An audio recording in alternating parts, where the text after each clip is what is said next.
I'm going to be mixing up some of my super hot pepper powder mix. Give you a quick rundown. I've got some jalapenos and serranos and a mixture of some other red peppers, I think serrano, and I can't remember what this bigger one was. Then we get up to a little bit more heat. We got some habaneros. I've got toasted and more toasted. So this one, some of them are a little too toasted. We'll be selecting or sorting through, not selecting ones like this, but selecting ones more like this. It's got a nice toasty brown. It's got an amazing aroma flavor to it. But then moving into some of the hotter peppers, we've got the ghost chilies, and got some these tiny yellow ones are aji charapita, very tiny. It's got about a 50 to 100,000 Scoville units, so it's not the hottest, but they have good heat and flavor. And then finally, these red ones are a Carolina Reaper. Also, in a separate dish, I have some Trinidad Moruga Scorpion. So the mixture of those is awesome. I love having the scorpions in there. They give a nice little kick after the fact. But we'll be putting those in the blender and just mixing it up. Okay, it's time to take my hot pepper powder mix, and we're going to just put it in this container, and then later we'll put it in a few little glass shaker containers. It might sound a little different because I'm protecting myself from the powder, super fine powder in this blend. It burns when it gets in your nose, so we're going to protect ourselves. Usually when I cut the peppers, I use bare hands. That doesn't bother me. I don't recommend it to anybody because it hurts, but the powder, it gets in your nose, so we're going to protect my nose. There's a lot of powder here.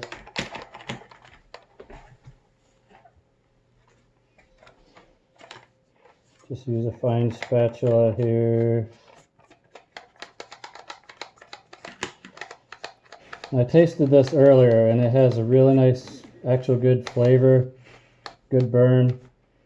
The nice thing about this is even when you use it for any recipe, chili or burgers or steak or whatever you want, tacos, it doesn't change the flavor of the food you're eating. It just adds some heat. So it's a really nice heat without modifying the flavor of the food that you're adding it to.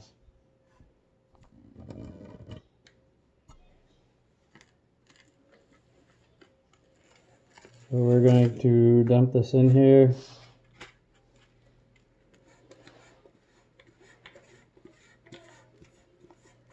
Now later on I have to wash this blender container very well, because if you don't, whatever you mix up later will end up having a super hot spice to it. I learned that the hard way many years ago, 20 years ago. I blended up some hot pepper mix and then later on realized I didn't rinse it and wash it properly. And I made some hot margaritas. It actually tasted really good, but I don't recommend doing that, especially if you're not expecting it. Alright, so there's our powder mix. And then we'll put some into these little containers here. This one I had labeled as hot pepper powder for the brave. I put some rice in there to help absorb some of the moisture. So we're just dumping a little bit. Some of this is like super fine. Some of it's a little more coarse. And it's like just the perfect blend of everything for when you're adding it to any kind of food.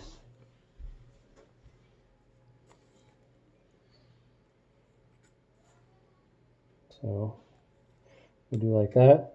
Now when I make my super hot chili recipe, I will take about 1 heaping teaspoon, this is enough to really hurt, within the entire batch of chili, which is 2 pounds of ground beef, the can of tomatoes, can of beans, can of tomato sauce, and then also fresh onion, fresh garlic that I mix up.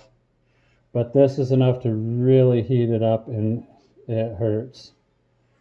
When I normally have just a single bowl of chili, most of the time just a light sprinkle of this will do just fine.